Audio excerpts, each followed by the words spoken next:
How do you stay motivated when pursuing new goals and dreams in your life? Coming up in this video, my tips and techniques on how I do it. What's up, legends? Sherman here from Geek Psychology, where I help INFPs to live a life that is inspired and following their purpose, aligned with that spark in their life. A lot of times from talking to clients and just the community of INFPs that we have here, we often talk about how do I achieve these goals that I have in my life. I've talked to so many awesome INFPs, young ones who are still in high school and even after that too, who want to do something big and massive with their life. They want to change the world. They want to develop new medicine or work for the UN or write stories that help children understand themselves better, all these really cool things. And when we're pursuing those, we can often feel that we're just not aligned with it. We don't feel inspired to do it. And this happens all the time, right? We're writing a story, we're doing some art, and then the next day, we're just not fully there. I just don't feel like it. This happens to everybody, but it's something that as INFPs, we really highlight a lot within our lives and think of it as a big struggle.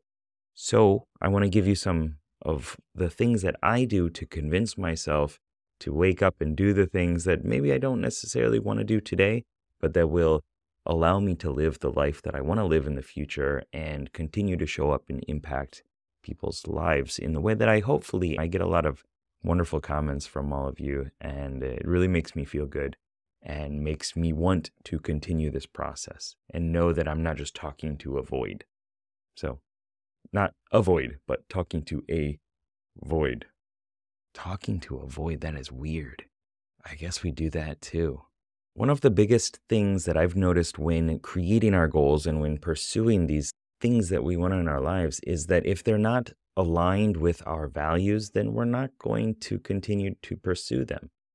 It's really hard for us to wake up and be like, it's time to make some money and let's check the stats and the quota and the ROI. Like, that stuff is just so boring for us, and we really don't care about it because we care more about the human impact of whatever we're doing. Even if you're a software developer, really dig into that.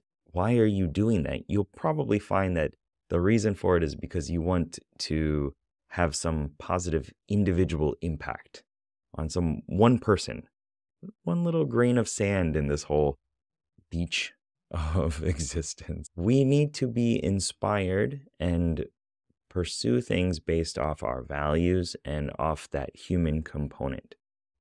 So when we're making goals, a lot of times going for the SMART goal, make it specific and measurable, attainable, realistic or reality-based, and timely. Those are really good things to do, and yet it's not really going to inspire us too much. So as I always recommend, it's to bring in emotion to it. Bring in a lot of emotion, a big, strong why. Why is this so important to you? What is going to happen in your life if you achieve this? What's going to happen in your life if you don't achieve this, if you don't even pursue it? What are you going to think about yourself 30 years from now if you never actually tried to do this thing? Those are the thoughts and the questions that you need to wrap into your goals and your daily actions in order to make it motivational enough so that you can sell yourself on doing these things that you don't really want to do at the time. Remember, you don't want to be a starving artist your whole life. There's no joy in that. So you have to learn how to motivate yourself to do all those little things that you probably don't want to do within your craft. Like for me, learning search engine optimization and thumbnails and proper copywriting techniques and editing, all these things are things that I don't necessarily want to do. I just want to help people. And yet, in order for me to have that big goal in my life and to make some impact on somebody's life, I need to work on this stuff, right? So I project myself out into the future and I think, how am I going to regret not doing this? Who could I impact? Who could I not impact? There are tons of different questions that you can ask using Cartesian coordinates. What will it allow you to do? What will it allow you not to do? What won't it allow you to do? And what won't it allow you not to do? I hope that you followed that because it's a bit confusing, but if you ask yourself those questions, then you will unlock more of this emotional motivator that we need as INFPs. Seeing the numbers in our bank account rise is not going to be as motivating as helping somebody or allowing ourselves to live in a cabin in the woods because we've worked enough to gain the nest egg money for it, and now we can set off and get off the grid and live a life by ourselves with our cats and books and tea or coffee and squirrels. Another important part of motivation and goal setting is to notice setbacks and learn how to deal with those challenges, how to overcome them. So one key mindset that has extremely helped me in my life is failing forward. It's a complicated success. You may have heard me talk about this before. When you do something and you get feedback on it, if it's not the feedback that you want, if you weren't successful in it, or you went to talk to somebody and they weren't as receptive as you had hoped, or maybe they laughed at you, or they turned away, they were doing something that was rude and mean like that too, or maybe your business didn't take off, or maybe your art project wasn't as successful as you hoped. Whatever it is, it's all feedback. It's just feedback. You don't need to take it personally. That's all it is, okay?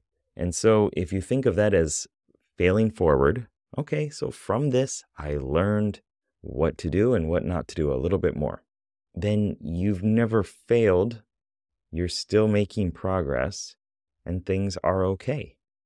It's a complicated success, right? It's not quite what you wanted, but you still learned something from it. Cool. Good on you. Good job reflecting over life's experiences.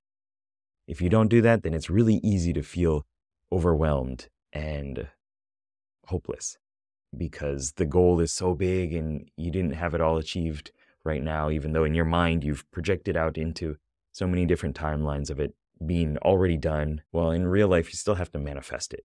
And that is unfortunately not as easy as it is in our minds to imagine all the different possible ways that we could succeed.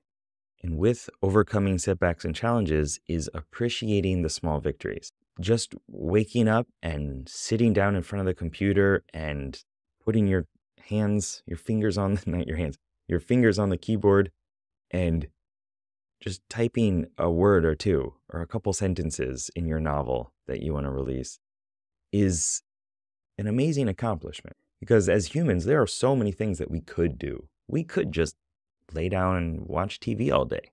Our life would deteriorate. Things would not be great. But with all these things in our lives, we have to motivate ourselves to do them. There are plenty of things that we don't want to do. And so if you're motivating yourself to get 1% more experience in your life, going towards a quest that's important to you, moving that needle just a little bit, that's awesome. And appreciate that. Cheer yourself on for it. Be your own cheerleader. If you're not doing it, unfortunately, nobody else probably will. And that sucks to think about. I understand. I go through it all the time too. Who better to cheer yourself on than your own self? You're an awesome person, so have a good relationship with yourself.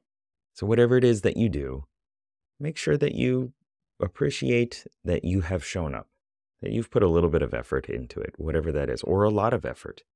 I do this by tracking in like to-do lists in my notes, the things that I did, especially on those days where I'm not feeling very good about myself or about my progress or whatever it is. I just set up a simple to-do list and I usually just knock it out of the park. I destroy it because I've put some attention into what it is that I'm doing. And then I start to feel good. My commander, extroverted thinking, shows up. He's like, all right, I got this. Actually, it's she. She shows up and she's like, I got this. And it rejuvenates me completely. And I start to feel way better about what I'm doing and the progress that I'm making. So do that for yourself as well. Celebrate the small victories, whatever they are. And if you're not in a great place right now, then celebrate even smaller victories. and get that dopamine momentum going so that you start to fuel the next action. So my question for you is, what is the most important thing from your future that will come from you learning how to motivate yourself better now? The question is designed to make you think. So think about it and let us know down below in the comments, or you can email me, sherman@geekpsychology.com. And I read every email and comment that comes in. Even if I don't respond, sorry about that, but I do read them. And hopefully I do respond. See you in the next video. Peace.